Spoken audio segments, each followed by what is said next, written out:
Well, the Bank of Japan has now joined the Federal Reserve and the ECB in acting to loosen monetary policy. So beyond the boost to investor sentiment, what does it really do for equity fundamentals? Citigroup's equity strategy team in London writes today that while central banks have been able to support investor risk appetites, will they be able to support corporate profits?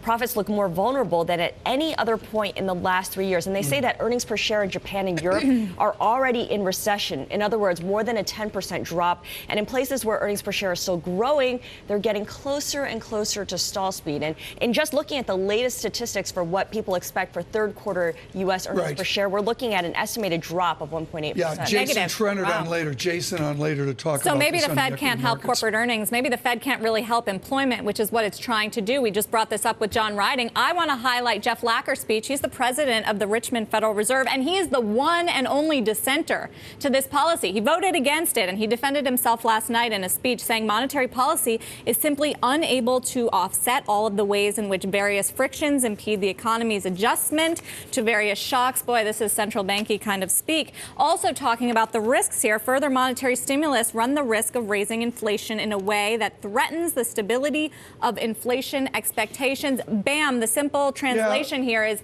maybe we can't do everything here as monetary policy in terms of jobs, and maybe the risk is inflation and something to worry about.